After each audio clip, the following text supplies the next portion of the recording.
how you're going to solve problems based on treating symptoms versus thinking about how you're solving the root cause problems, and help the customer understand how to go through that transformation process. Like that's the key of the possibility profile, right? Is to, really help kind of map out like how to create the demand, right? And it's, not easy, but Yeah. all the parts, pieces. Let me answer that in two ways too.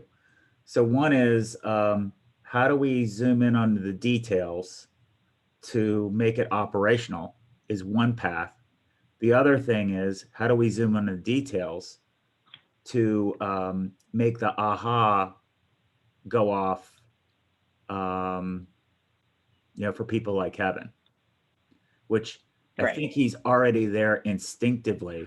We just haven't made it concrete for him to pull the full trigger. And I think we're on to something huge if we can delineate that. If you listen, you're already going to listen to because you already promised me, you're going to listen to the call that I had with Matthew. Yes. Pay attention closely to this topic we're having right now also, because we talk a lot about transformation only works. Digital transformation, only people who've been through digital transformation can actually do it. And they're all going to tell you the same thing. You got to do it. Yep. It's the experience of going through it, because it's way harder than people think it is.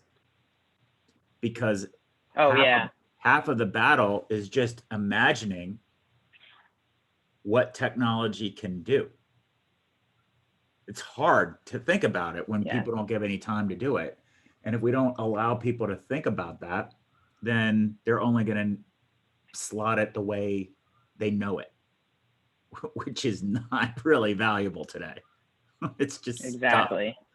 So I think that's exciting, because what it does is it opens up, if we can plant the seed and make thinking about possibilities more concrete, the amount of value that IQVIA can provide to its clients triples, maybe quadruples.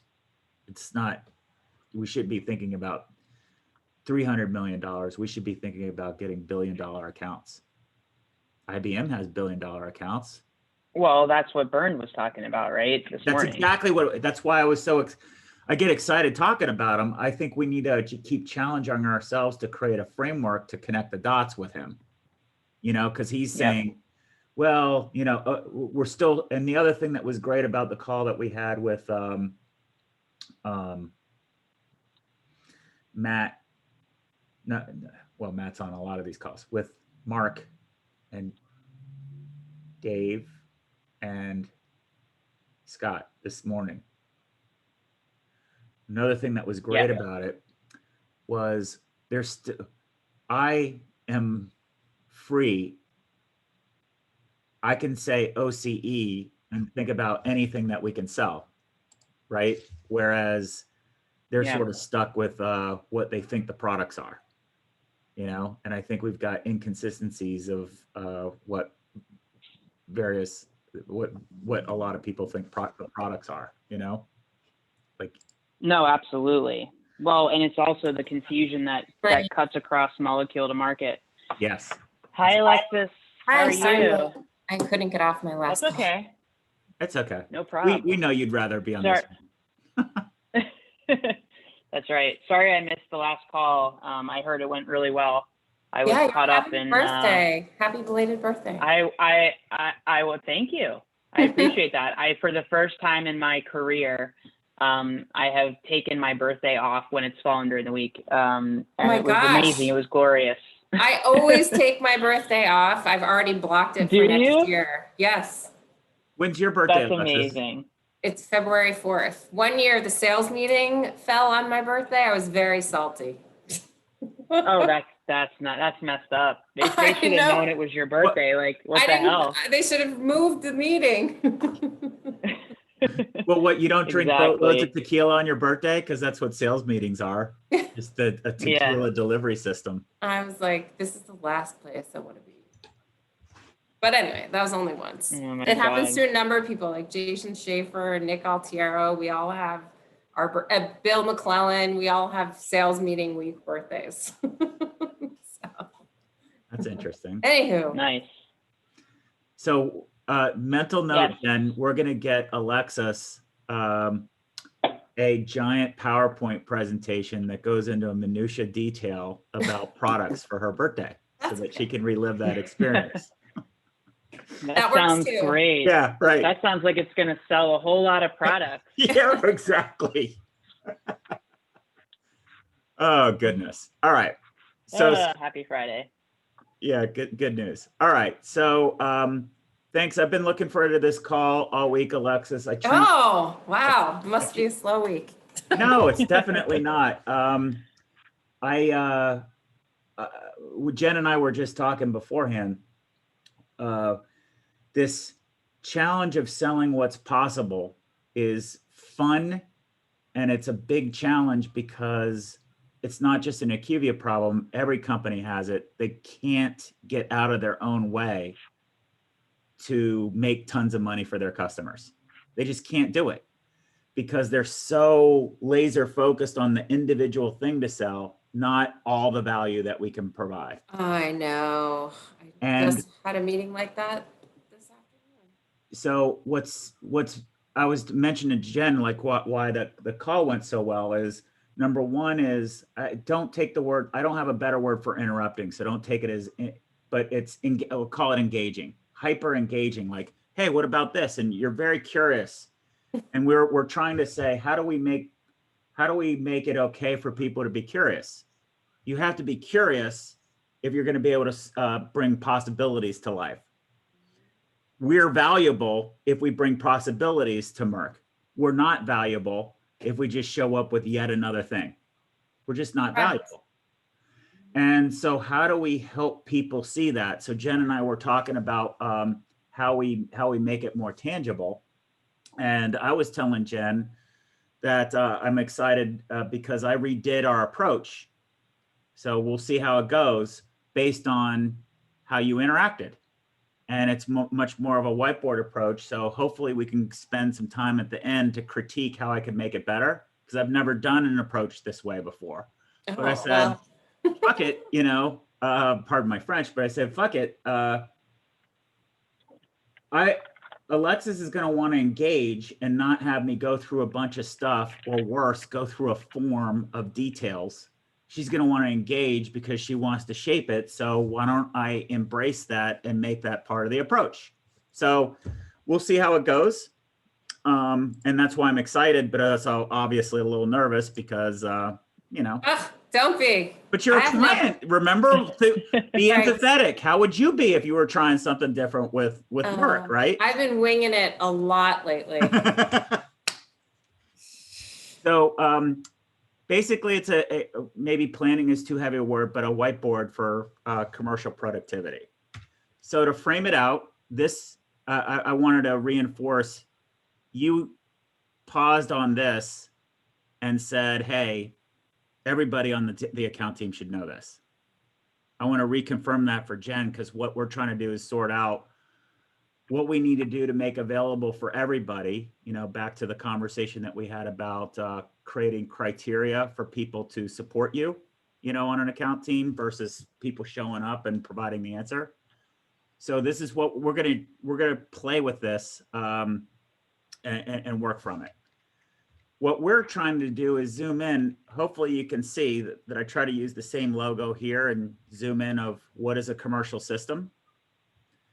And so what we're zooming in here is, this is all generic. We're going to get Merck specific in a minute, but I just want to lay a simple framework. This system is an ecosystem that includes the audience. So whoever Merck is trying to sell to, which is challenging. Is it insurance companies? Mm-hmm. Is it patients? Mm-hmm. Is it doctors? Mm-hmm. Yes.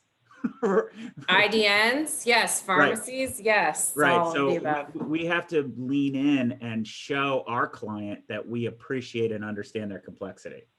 Because if we don't, we're going to give them generic ideas. Then the next part would be, how do we interact? And then how do we create structure there? Then who are the client-facing people who are interacting with those different audiences, and then what are their what's their messaging. So we're going to tweak all of these, but I wanted to have a simple construct that we're using to measure against. So we have an easy framework for us to think about, but then, you know, obviously we have to craft all the details for Merck. I mean, Jen, basically what has to happen is every team, they need to be reading and listening to earnings calls. Like that is critical. Yep. They need to get in the habit of reading the publications that come out. And I don't think that everybody thinks about that, but there's so much easy, low-hanging fruit that they can grab for that. Exactly. That should just be the norm, to read the earnings readout. It goes miles. And I don't know that everyone does that. Yeah. I mean, I would say probably not. Most people don't. And, you know, I think we need to institute some good best practices. And it's not to digress here because this is not part of the conversation, but there's actually a tool that Scott uses that I'm trying to get my hands on called Refinitiv. Yes, you told me about that. Oh, yeah. If we could have, like, listen, we shouldn't be, you know, spoon feeding people, but I think it would be an awesome resource for us to procure so that we could at least help facilitate better behaviors around research, so that people have the tools that they need. So yeah, I'm looking into it. Yeah. So fingers crossed. One thing that I'd highlight into that, Jen, is it's one thing to read or listen to an earnings call. It's something completely different to understand what was said and connect the dots. Yeah, it means you have to Google some stuff too. Well, right. Yeah, you gotta Google a lot. You gotta be curious about every word, and then you gotta go, huh? What does that mean? And talk about research. So what I want to do is frame out is that if this system here, so we talked a little bit about the commercial ratio. If this system over here is what we're focusing in on, what our wrap is that we're going to take you from a thing on the left, which is an inefficient commercial system, which we're going to update to make look more pharmaceutically, life sciencey, to this more productive engine, a modern engine. So we'll work on all the messaging here, but that's what we're doing. And we're moving from, and by doing it, your measurable result will be moving the needle on the commercial ratio. So this isn't exactly Merck's opportunity yet. We'll calculate that later. This is just a representative example. Yeah, my budget for next year is 86 million. Oh, interesting. Meaning how much money you can spend with me, or? That's how much revenue we need to develop at Merck. Okay. Awesome. I don't know if that's what that 82 is, if that's my current. No, budget. That was just a number of 82 is my, probably where we're coming in this year, which is flat. The original target for this year was 89. Interesting. But no one really knew what was happening at the account when they set that budget. This is just what the heck, right? Let's sorry, carry on. I know I'm a terrible interrupter. I apologize. No, stop that. We're standing around the cauldron, throwing the newt in and going, let's conjure up 90 million. All right. So I know this says Lilly. It's okay. See this in orange here? It says this is on purpose. I like the Lilly client partner, and one of my best friends works there, so Lily's good with me. Awesome. So what we've been working on is we want to get to a problem statement like this, or a possibility statement. We'll keep working on it, but how do we identify a challenge? And you can notice that Merck's, by comparison, how do we give some sort of frame of reference so that we can start talking about, as you notice here, I don't say OCE, I use OCE, but I said orchestrated commercial experience so that we broaden it up more. So that we can include more stuff on it. So this is what we will build. Hopefully at the end of this call, I'll have enough to have a working thing where I can take Lilly out and replace it with Merck. Figure out what the working title of it is, and then maybe on Tuesday we can go through and keep carrying it forward. Does that work? Sure. Okay.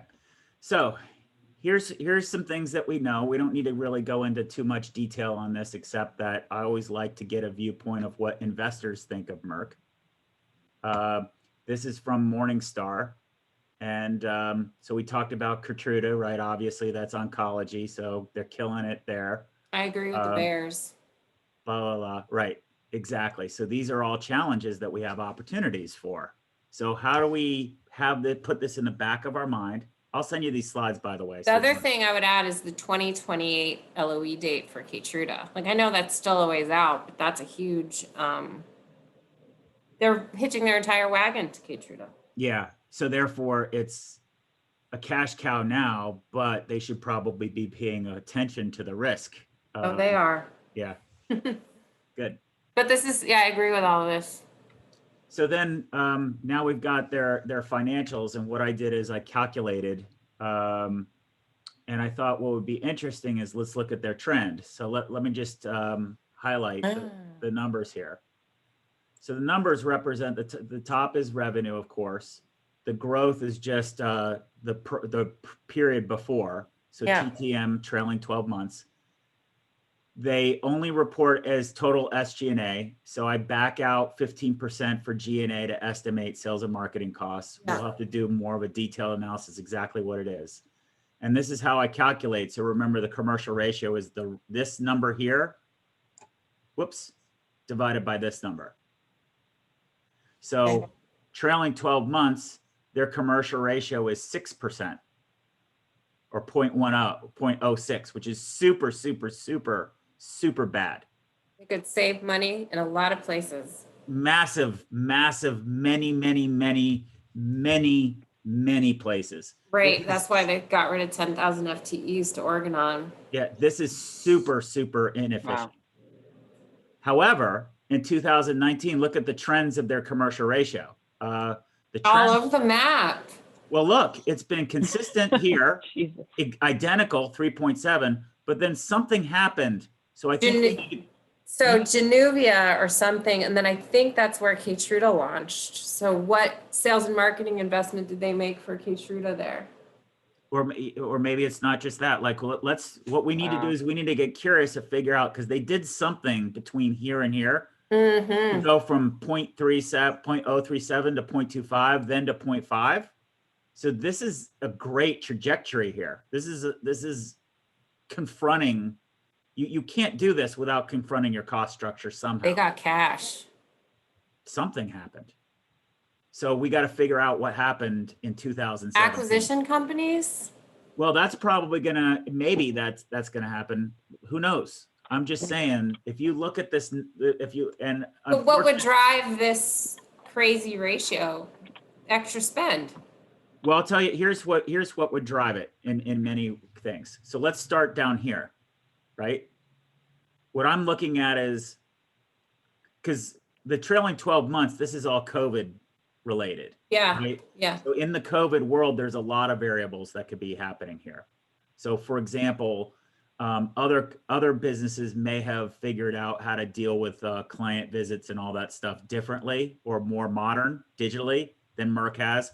There's a lot of questions we could ask here.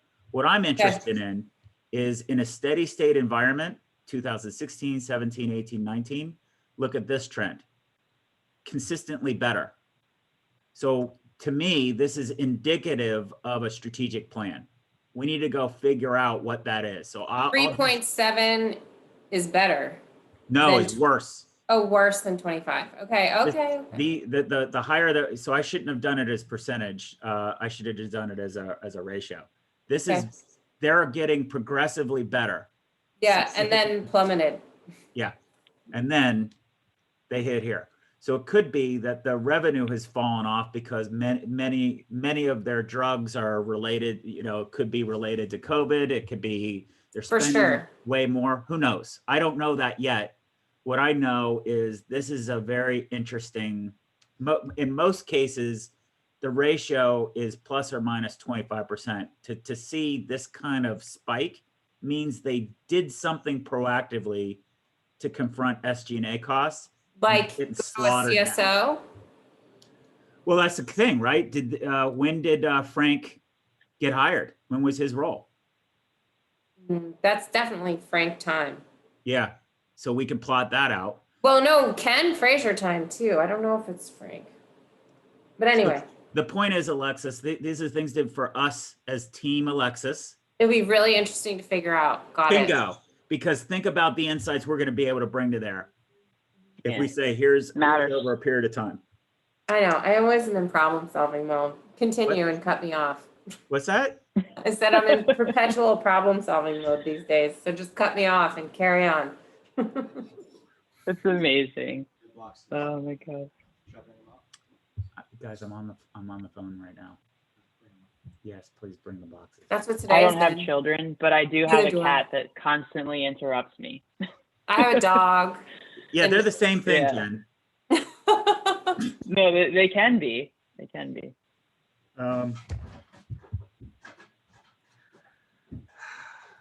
Okay. So this is something that Deep we breath. need to be curious about if we're going to make a Agree. adult wallet opportunity. We're going to come back to this. What I did, and this is where we're going to have fun. I broke down the executive team and moved them. We'll move them around and try to find patterns. We'll do that after we look at some more information. So this will be a fun exercise. This is Merck's executive team. Yep. You mentioned Mike Dally. several times last time. So let's, we've got some things to triangulate against. And then I love that you brought up, you need to look at the earnings call, because these are slides exactly from the earnings call that I think we should talk about, right? Yeah. So obviously Keytruda,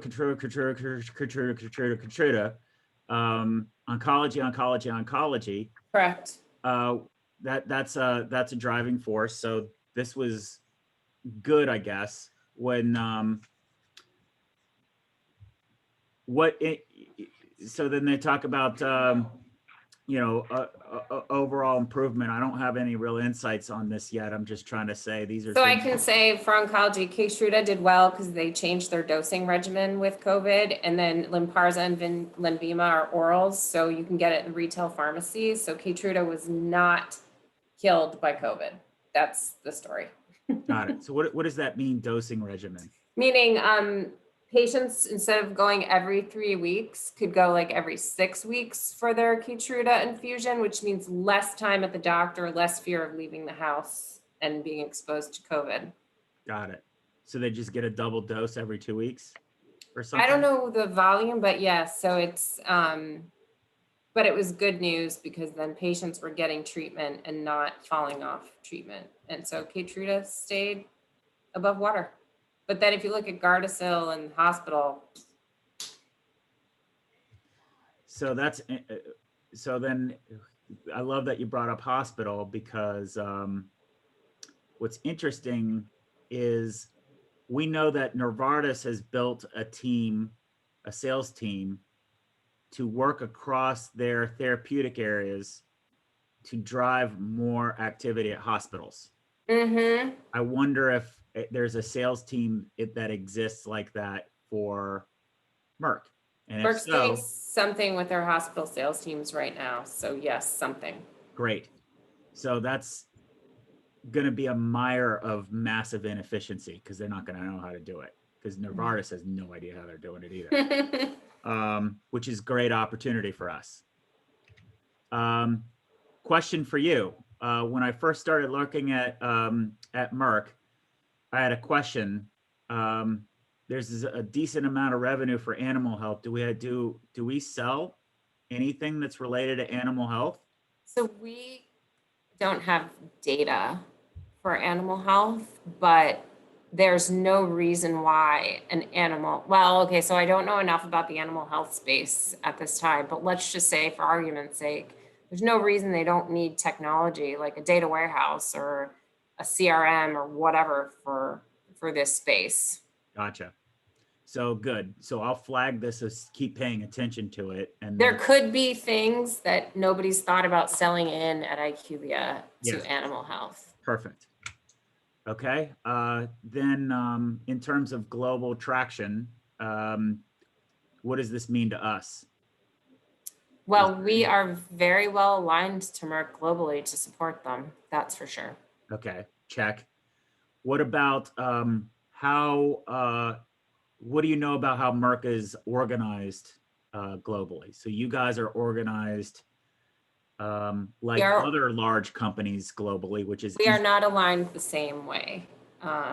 We're in business units and it drives them nuts. and they are not in business units, right? Well, they have one global marketing team. Yeah. We've got, and one president of, they've got like the European president, they've got US president, but it's all global marketing. We're more disparate, which drives them crazy. Yeah. So that's one thing, Jen, that we need to work on as patterns, some sort of Yeah. pattern. John Resnick is definitely a global thinker. Yeah. Like I met with him this week, his first question was, well, are you talking to the global audiences? I said, I certainly would not talk to the global audiences, Right. even though I'm US focused. Yeah. Yep. Yeah. So that's interesting. And I think we should profile it out, because the way Lilly is organized is completely different, radically different than the way Merck is organized. And I think if we were to be, one thing that would be wise is for us to come up with patterns of how our clients are organized. Totally. And then maybe deploy our resources that way rather than other ways. Because that's one of the challenges that we have, is that a US headquartered account is very different than the Switzerland headquartered account, so on, and so Japan, and Yes. we struggle with how to align our account teams, at least, and then the resources accordingly. And then you've got US, global, it's a big old, Paul Spreen has something going on with that right now. Yeah. So you see the challenge, Jen, is if we're going to follow through on adult money opportunities, the account team Alexis has to be orchestrated. She's got to be a conductor. Yeah. And if we're asking, if we have a playbook based on a company organized like Lilly, which by the way is also US based business, but they're organized completely differently. So there's a lot of similarities, but also their org structure is business unit based, and Merck is not. Merck is geography based. So I think we need to find common patterns which are going to exist, because these guys all organize based on how McKinsey and Bain Totally tell them to. Yeah. And I know those businesses so well, they only have a few default models that they answer, that they give you. So they have a default template. Let's understand it and organize ourselves that way. I would agree. Okay, so this is our challenge.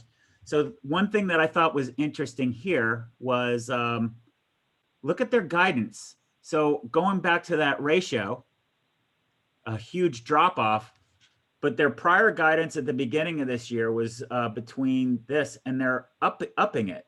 Yeah, they lowered it with COVID, and then they're doing better than expected. Yeah, so that's interesting to me. Then where's all the waste coming from then? So they haven't really been impacted on revenue as much as they thought they would. Mm-hmm. Why are their costs so high? Why, if the revenue is this, then where's the growth? Did they not plan for growth? Because they had $4 billion of growth between 18 and 19. So it's something that we should figure out. We don't need to have any answers on this or not. We'll play with that in a minute. We're just going to get some of the data. I wonder. I feel like they knew this would be a transition year for them. It with could be. Spin-off and stuff. I don't know yet. Yeah, I know. Well, none of us know, right? But here's the other thing that I thought was interesting. To spend this amount of time talking about capital allocation means Merck has a lot of discipline about CapEx. The stuff that we're talking about is about OpEx. They probably don't have that kind of discipline. How would we get spend management discipline for OpEx inside this company? And how do we build on it and make it relatable? Because if they're going to if they can put together a slide like this, they know what the hell they're doing operationally, and they've been communicating this to Wall Street for some time. So capital investment is really what Wall Street's still going to look at operational, but the capital is really important for shareholders, right? Well, so here's the deal. Most companies, if we were to look at this as a trend, most businesses have a handle on CapEx. So one of the things that's fascinating that I'm learning in my partnership with TCV is they're like, look, we have to innovate all the time too. I was like, what do you mean? Don't you just give people money? It's like, you're such an asshole.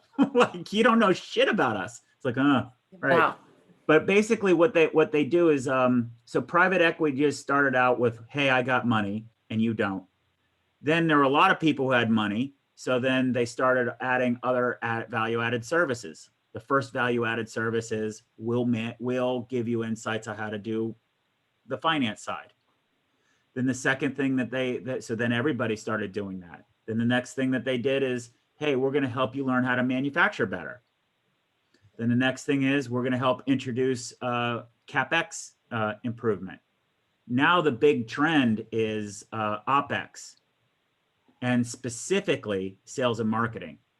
Because if you look at R&D costs or SG&A costs or finance costs or HR costs, most companies have built a lot of discipline around it. Whereas in sales and marketing, it's such a giant chunk of the overall income statement. It's wild, wild west. I mean, the cost of Salesforce and the cost of advertising alone, right, are ridiculous. It's $9 billion with a B. Yeah. I heard you, Dr. Evil. Thank you. We got to keep reinforcing it's billion. I know, it's ridiculous. It is ridiculous. And look at what the results are. I mean, they have tons of money. That's just crazy. I can't imagine.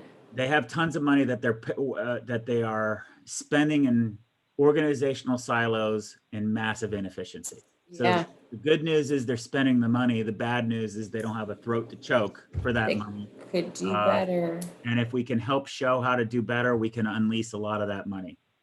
I'm willing to bet, like, between us kids, I'm willing to bet we could double your number. Don't tell anybody this, but we could do 80 million next year if we can get this story right. I mean, 160 million. Right, 80, like on top of, right? Yeah. Oh, yeah, that would be awesome. I mean, there reasonably is at least that if they wanted to in 12 months, after telling me how much they can't stand us, want to hand all that over. Well, let's just find a reason where people don't know us yet to be can't standing. There's got to be somebody in there that doesn't. Oh, you're a QV. Oh no, they want us to do better for sure. And John Resnick is 100% on board with fixing it. So I'm good. That's awesome. So let's give him some ammunition to help us, help him, help you. Okay, so here's another thing that I think we should explore a little bit. Merck has done a lot of partnerships. Yes, and that's their strategy. Yes, so they're setting up these partnerships as like LLCs or individual businesses. Wouldn't it be possible for us to build some sort of deal where we provide a turnkey tech platform to help them sell? I have a question about that. Yeah. Does that make an LLC an affiliate of Merck? Well, so it's complex. So let me tell you where I'm coming from with this. I don't have a lot of experience with these kinds of partnerships in the pharma space. However, Cisco was a giant client of mine in the past. Yeah. Cisco set up something called VCE, which is a partnership that they made a separate business for, even though they were, part owners with EMC and somebody else. And they moved their own sales and marketing resources into it. And basically the thesis is, look, our Cisco people are fat, dumb, and lazy selling, routers and, the care and feeding. However, digital is going to create entirely new business models, and we need to create a company that's going to look into that, or else our business could be at risk. And any one of those three businesses can pull the plug on VC at any point in time. It was more like they were throwing money to invest to figure out new business models without it impacting their income statements. Right. So that's a topic that Bain and McKinsey know about, so they're probably peppering it elsewhere. So because they set up these as different businesses, how would I put it? The board of directors is comprised of executives that aren't as high level as you would think they are. So we can get access to them very easily to say, what's the joint venture with AstraZeneca? Where's the sales and because they'll have sales and marketing resource in that. Yeah. So I think that could be an opportunity for us to explore like a quick start or something like that. But it's just something to look at. It's really interesting if you look at all these different things. I'm going to need your help to figure out what they mean or whether or not. But I think it's this would be low hanging fruit because I doubt other people are selling to this. My experience working with big, large companies like this is the more you know about them, they're probably not serviced as well. Like these partnerships, they can't get anybody to understand what they're doing. Yeah. They basically don't want to do a mega merger because they think it's too disruptive to the business. Right. So these co-promotes and alliances that's the plan to build a pipeline. Yep. So Matt, who works for Jen, and I listened in on one of the earnings calls. Yeah, well, not an earning call, but an announcement when they were talking about a partnership. Cool. So I think I've got all those transcripts and recordings, so I'll send it to you. But if this is something that you're open to explore, it's great. But I think we can create a scorecard for it and everything like that. Then the other thing I wanted to highlight is things that pop out on me. I pay less attention to the 5 and 10 year out. Right, I agree. I'm focused on this one. Strong execution driving sustainable revenue growth. The data doesn't support strong execution. What do they mean by strong execution? Like, I think what we have to do is tease out, look, you're probably executing really well on the R&D and the manufacturing and, getting the doses to the people, but you're spending a hell of a lot of money to do it. So maybe we don't argue it's strong execution. Maybe we argue that it could be more productive. You can be more productive in your execution or something like that. Well, it really comes down to revenue growth. If you take all the other words out, so. Well, the reason that they're putting strong execution is that execution is a word investors love. Right. It's an action word. Right, exactly. I think what we want to highlight out is our executives like that word too. Yeah. If we zoom in on execution though, they're spending a lot of money to execute not so well in the last 9 months. Yeah. And they're not a client or a company, I should say, that's inclined to make drastic changes to their operating approach. Yeah, exactly. Although they're doing something right now. Well, I think we could probably look at it two ways. Like the idea of doing all the partnerships is a drastic approach to an operating model. True. But I think what we have to do is we have to balance what they don't want to do and what company would want to do it. Why would we want to do something that's disruptive to something that's working? Nobody would want to do that. Yet, well, nobody changes when they're comfortable. That's for sure. Yes. So I think what we have to do is we have to find ways to tease out pockets of where they're willing to change instead of messaging a galactic. Yeah, like they don't ever want to outsource R&D. I don't think there's any impetus for that. They like their in-sourced model, so it's probably pointless to be hammering on that unless we really have a compelling event. Yeah. Okay, that makes sense. So this is just some viewpoint that I want to do to level set. So now what we're going to do is play a bit of a game. So what we're going to do is we're going to move these people around and see their relationships. We can do it based on the value engine here, or we can do it based on plotting out the system of how they could become more efficient. I think step number one might be, look, we've got this value engine that is a simple construct. Let's plot out these departments of where they are and see if we can't find out some friction points amongst them. Okay. How's that sound? That works. All right. You're lacking the enthusiasm. So this is how you do a whiteboard. You do it in PowerPoint. Right. Look, boom. So, Merck was like, let's do a whiteboard meeting. And I was like, what does that even mean in a virtual world? You've just educated me. Well, this is the way I do it. Doesn't mean this is the way everybody does it. I mean, we can do it here. Just make the graphics here. So we probably want to put Mike and Frank in the mapping them to this value communication, right? So then we got, who's this guy? Value delivery is all. So let's put him over to the side. He's probably a service in here to make that work. He's our HR. Manufacturing, that's clearly over here. Roger Perlmutter, he's R&D, he's retiring. Upper right.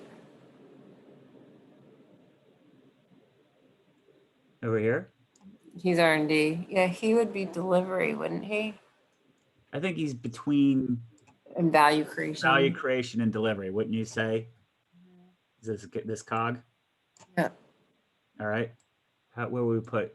This is corporate. General counsel.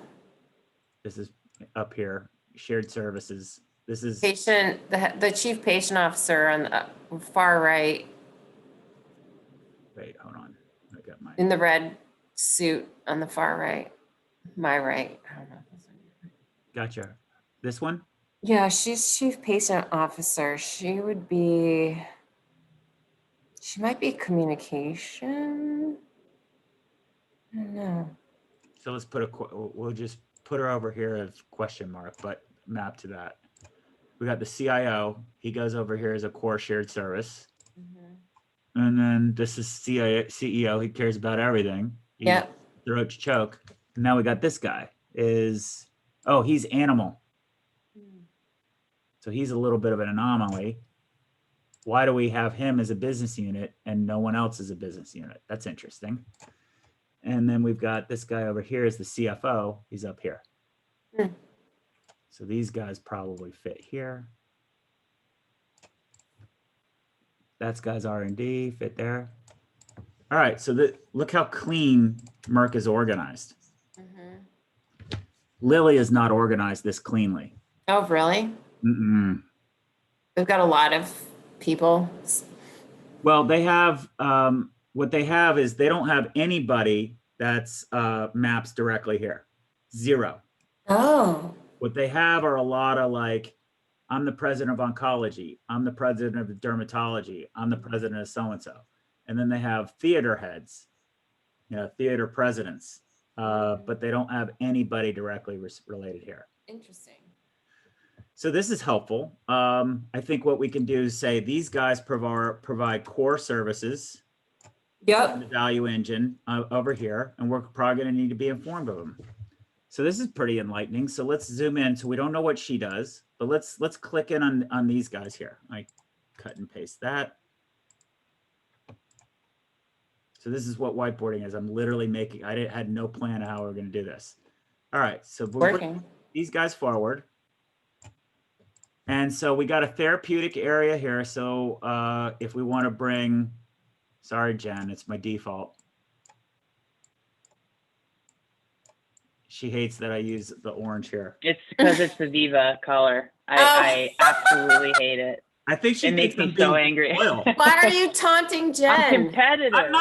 I'm not doing it on purpose. It's my default color. It's all right. He likes it. It's fine. He likes to make me feel bad. I do not like anybody. Even though he hates Viva as much as I do. Oh. I hate him worse. Really? Yeah. Or worse. I don't have an opinion. No. I don't live you don't like in your world. So. Yeah, that's fair. That's okay. Fair. So let's say, what else would Ari talk about but what's happening with Viva? Sorry, go on. Give them more airtime. That's exactly what we need to do. Yeah. Let's say it's $10 billion.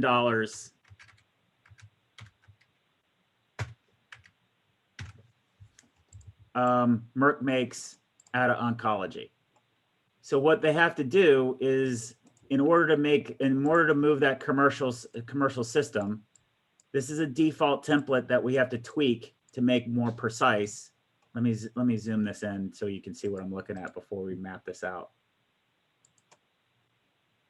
And let me duplicate it.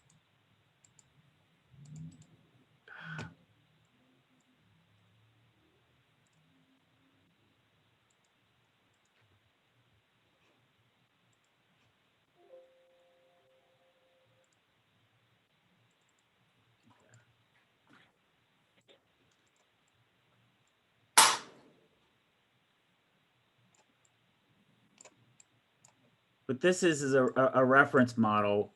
We're going to need to make this precise by each of the different areas, but we're not going to have a value proposition to deliver to either Frank or Mike unless we can illuminate their how specifically we're going to move the needle on that commercial ratio. So part of the tool that we have to have is help them see why their current strategy is so complex. And what we need to be able to do is highlight over here, the green represents the customer's world. And I think we need to tweak this a bit. I don't know exactly how, but this side over here isn't the right language. This side over here works more, but this isn't right. But what we need to do is we need to highlight out, and maybe we need to do this by hospitals or different sales channels or whatever to be more precise so that they can self-recognize. But if we can list out all the variables that they have to map out and just show them what those variables are so they can absorb, do they have the right strategy for it? Then we list out elements about what the biggest cost driver is. And I think we should probably assume a big cost driver is they're probably throwing way too many sales bodies at the problem, and modernize that a bit. Yeah. Something that I know Michael will like to hear. Digital transformation. Exactly. And they have to map this, you're right, one to vaccines, one for oncology, one for animal health. That's right. Hospital and oncology might be more similar, but yeah. So I think we can do a lot of work with this and map it out. And I think we're close. I think this needs a lot more work over here on this side. But anyway, so this is what we're trying to populate out and piece out. But we have to figure out, why would any of these guys care? Mm-hmm. So what I'm trying to do is, I love following the money. So we have in between, let's take this out. In between the Keytruda and doctors and patients is their commercial system. And I don't want to just put a whole bunch of complexity there. I just want to say, look, it's as simple as getting this to these people. If we help visualize all the stuff in the way and let's eliminate what doesn't belong, well, then now we're talking. And I'll go through all their details and information to pull this out. But if you have any org charts, that would help me be more precise. But what I've seen, at least this is true with Lilly and some others, is they have sales teams for each of these different groups. Yeah, I don't have a sales team org chart, but that is reasonable. That is reasonable. Hospitals, yeah. So what I think we could do, Alexis, is kind of go through this point by point. So we know some of this 10 billion is going to be distributed through wholesalers. Mm-hmm. We know some of this is through benefits managers, but is Merck actually getting? Are these guys literally doing it, or are these just influencers? It's an infused product, so it's probably not going through the PBM.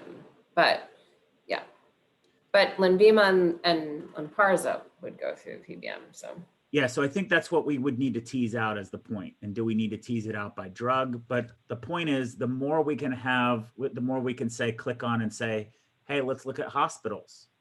What's the revenue that you're driving through hospitals? Yeah. Let's map out that ecosystem. When we map every one of these things out and have a different point that we can start off with, like click into doctors and say, well, let's look at your doctors. Doctors by what? Doctors by therapeutic area or whatever. Let's look at patients. Are you trying to drive more people? Is the problem that people with cancer aren't going and getting tested early enough? So how do you do a campaign to get patients to doctors? Like, the more we break it down, the easier it's going to be to highlight where there's inefficiency problems. Where efficiencies kick in is when people galacticize, like, oh, we got to do this for hospitals. Big programs that are generic and not targeted. Mm-hmm. And I think the more that we map this out, the more we can show how complex it is which is a big value add for us because you can't solve these problems without technology. And the technology has to be designed to be interconnected, which is part of our wrap. Does that work? Yeah. Okay, awesome. So I think what would be good then would be if you have any information on specialized teams and how we go profile it, that'd be awesome.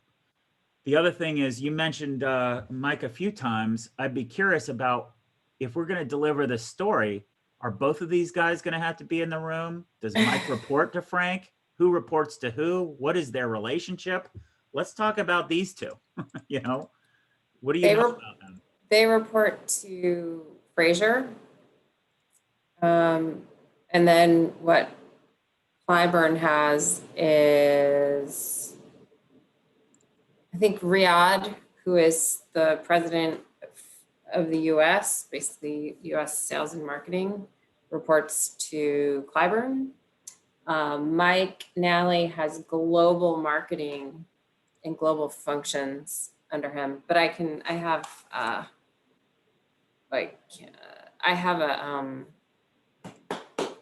an email on this. Hold on. So yeah, please send it to me because here's what doesn't make sense. So as clean as they were organized, what doesn't make sense for me is if I look at this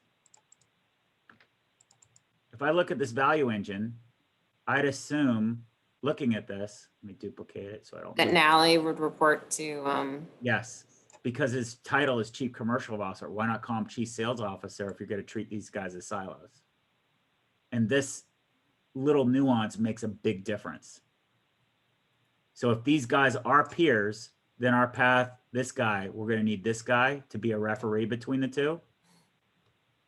And I've got techniques on how we get there. I'm not worried about it. I just need to know, right? So if this is true, these are peers, then we have to create a good triangle, a little love triangle here between these guys.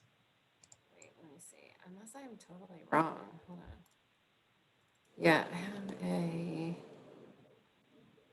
maybe he does report to Clyburn and I'm fried in the brain, but yeah, I'll send you something after we do this.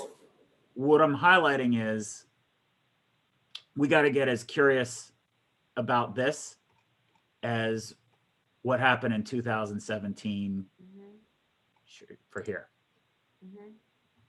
Yeah.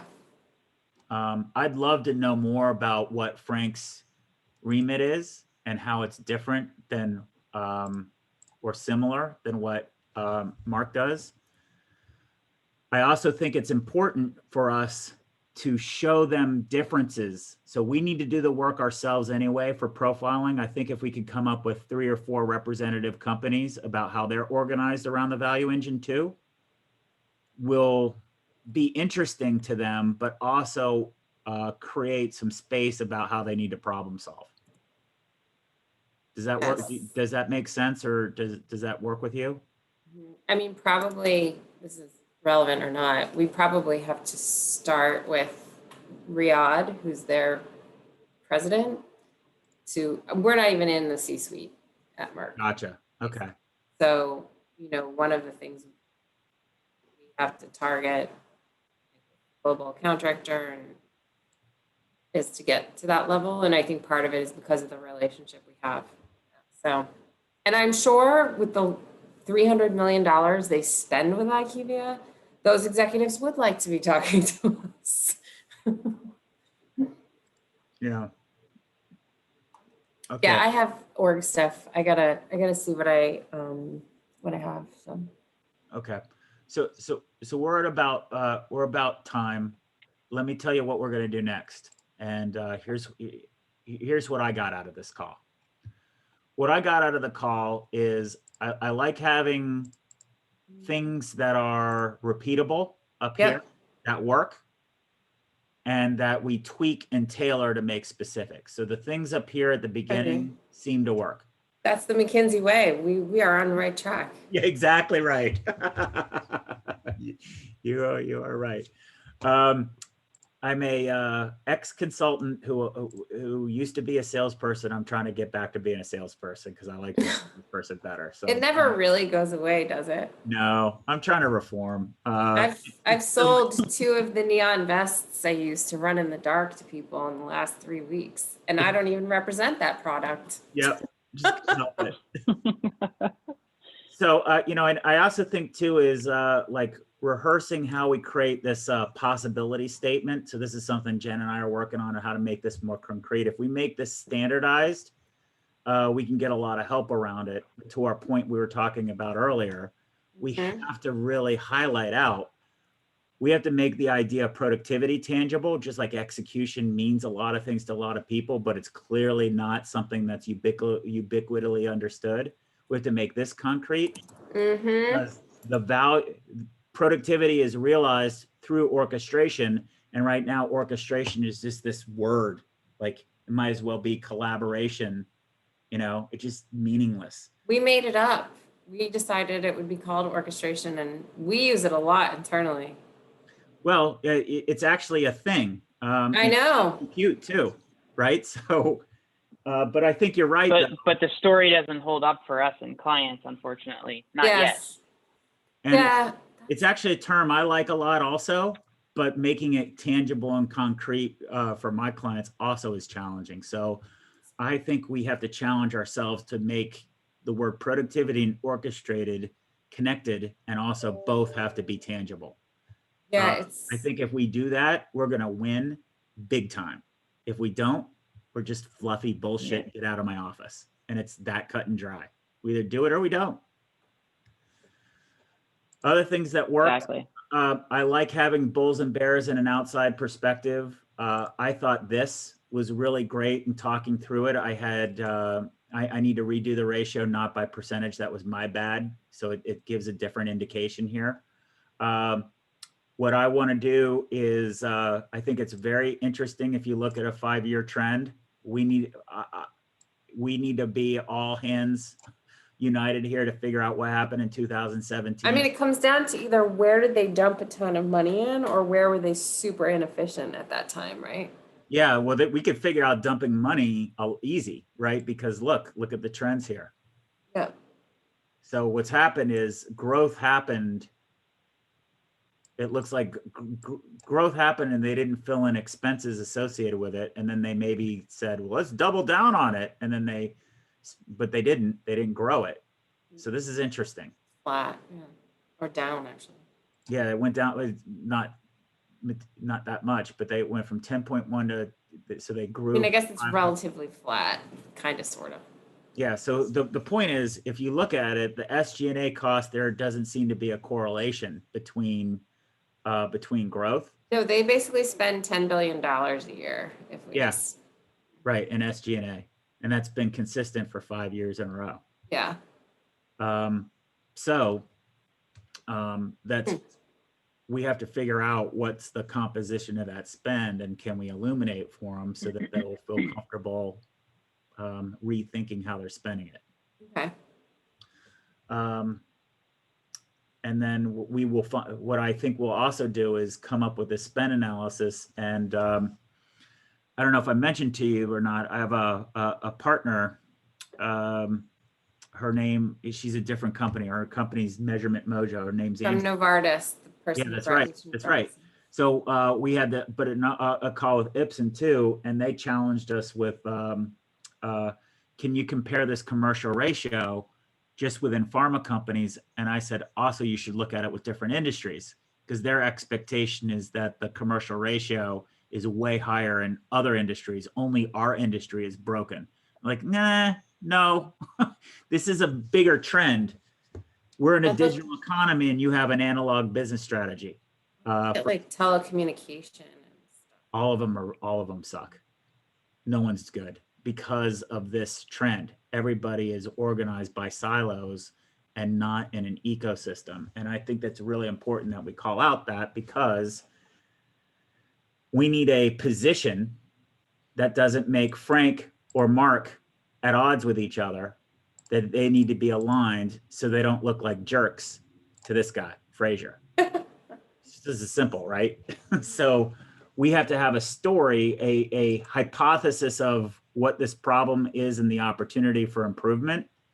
We need to make a case that the COVID has ushered in a new or exposed that sales and marketing done in silos is antiquated. And Well, absolutely, because the next thing to happen is sales reps getting laid off. exactly. Yeah.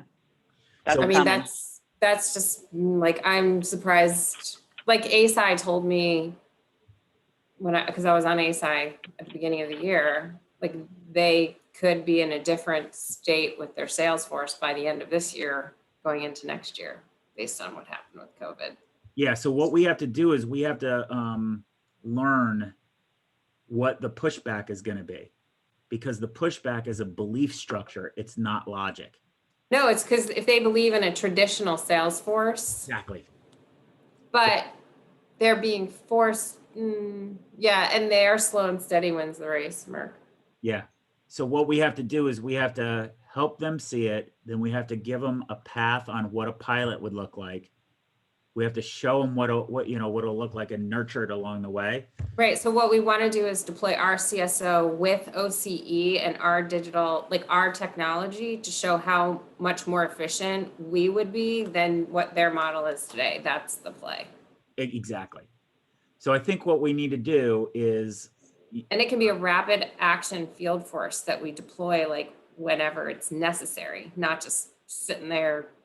Yeah, I like where your head's at, because I think if we could scale down that and make it, sell it to each of these partnerships too. AstraZeneca's already buying it, but well, wait, AstraZeneca is, but not the partnership between Merck and AstraZeneca. Remember, some they're set up as partnerships. Like, true. Like like it's AstraZeneca plus Merck into one thing. Yeah, they have a JV, but I think, well, anyway, I know what you're saying. Yes. Right. So let's just not assume. You're probably right, but let's just say that we know AstraZeneca does something which would probably be good. We can use our relationships with AstraZeneca to influence the people in Merck who's like, I'll give these guys a try. But to the point of untapped opportunity, maybe it is going to the joint venture and saying, why are you using the commingled sales forces to support the joint venture? Why don't you set up your own structure? Yes. Got it. Okay.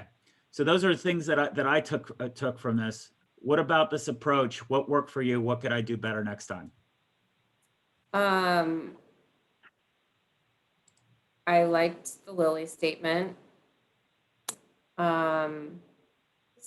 Wait, what do you want me to speak to? Sorry, it's 4 o'clock on a Friday after like a 900-hour work week. I got to drop, by the way. I got to drop, so I got to get on another call. But thank you, Alexis. We'll talk next week. Thanks, Scott. You can go get a tequila or something if you need to. No, I just mean in general, like we could have gone through and I could have presented readout to you. Yeah. Not move things around while we're doing it. Oh no, moving around is fine.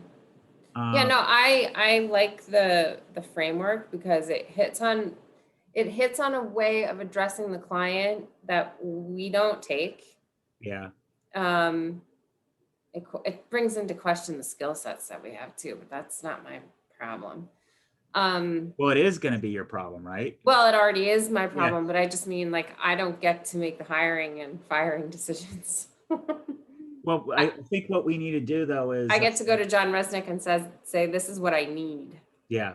Well, I think we have two challenges, right? I think we have challenge number one is, are we making progress towards a hypothesis that can turn into money for you? And I think yes. I think yes. Yes. I think it would be a conversation after we get our, like, we're unhappy with you resolved, which will be resolved. Then this is the conversation to bring in, like, or tie it together. I don't know yet. Like basically say like, we want to provide this operating model to you because we see this about you and know you could be doing this. Yeah. Perfect. So then what I'd like to do is take a stab at making a document. The purpose of the document is more like a checklist for us to organize the things that we have to investigate, it, and provide some structure to collect the data, collect the information that we're looking for. It's not here's a report or anything like that.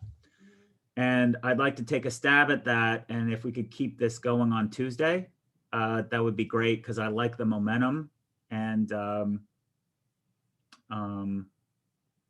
Tuesday, what time? yeah, I should have pulled my calendar open, but Can't, it has to be before 2:30.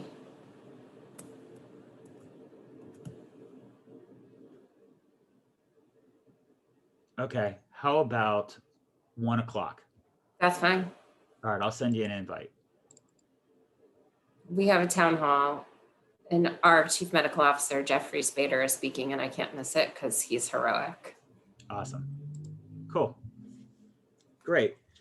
And then in the interim, what I want you to be able to do is talk about freely challenges that you think we're going to come up with, and just let me document them as what I have learned by doing this sort of immersion process with account leaders is it's one thing to come. It's hard enough to come up with a clear plan and a message to go bring to clients. It's something completely different to try to get other people to help you execute against that plan internally, let alone all the stuff that you have to do externally. So if you can help me by just saying, oh, I'm concerned about this, I'll note it, because it'll be in the moment with you, and I don't need you to worry about structure it, and I'll just note it and capture it. And I'll have that in the document as well. And then you can comment if the document that I have is probably going to be too heavy at first, because I'm trying to capture too much. And you can say, what are you doing? Cut this out, cut that out. I'll be like, oh, duh. And then it'll become more clean and elegant as we move forward. That's fine. You saw some of the decks that I'm working on. They're hardly beautiful. They're great. You did good. Look, I'm telling you, the reason I want to go through all this stuff is we have to communicate to management the importance of the relationships. And yeah, I mean, like John Resnick understands it, right? But not every leader in this company understands it. And there's business opportunity for you in terms of helping assess all of our large customer attitudes towards us, because I have been doing a roadshow internally, sharing a slide that has all of the feedback that I've gotten on it. And I've had more than one person say, I can't believe Merck would say this about us. Like, what do you think they're saying about your client though? Right, you know what I mean? Like, yeah, you're at least being open and asking the question. If Merck's saying that, what do you think other clients are saying? I've had other clients like Merck, so I know what's being said. Yeah. That's why I was asked to take over Merck. Yeah. So I think the challenge is, it's one thing for somebody like Resnick, whom I've heard about, we haven't met him yet. He's great. It's one thing for him to understand that. It's something different to have tangible, concrete structure, so he can communicate to other people in the company about what changes we need to make. So that's what I'm trying to get. That's part of what I'm trying to get out of this. It's not so much, does your direct line of sight get it? It's, so how do I put it in a tangible way, so AJ can plug into it, or Kevin can invest and scale it, or, whatever, right? There's so many different people who are part of this mix that all want to be successful, but they have the same mix of challenges that Merck does. A lot of stakeholders, a lot of different viewpoints, lack of discipline to zoom in on, focus on the individual details. Yeah, that's exactly it. Like our executive, like we made account changes because John knew there was a problem, but he doesn't have time to figure it all out. Like, no, he doesn't. So and he's fighting an uphill battle because the culture around him is very product focused. So he's spending at least two thirds more of his time dealing with that. Yeah, he's a change agent. Exactly. Yeah. When's he going to get headspace though to do that? Yeah. So that's what we're doing in a microcosm. And any feedback you give me to make it more clear, the better off we're going to be. So I appreciate it. I'll let you get to Friday. Do you pick different places to have meetings from? Because I get a different viewpoint of. No, this is my real house. When we're on Teams, it's usually like whatever. Yesterday, I was in some snowy background all day. Gotcha. Because I'm like, I look at these four walls so much since this pandemic started, I may as well have interesting backgrounds. I agree with you. Like, I'm like, if we're going to do virtual, I might as well plug my company and make my contact information out there. Yeah, we have IQVIA backgrounds that we can use too. So why not? Exactly. Yeah. Do it. All right. I appreciate it. Have a great weekend. You too. Talk to you next week. Bye. Bye.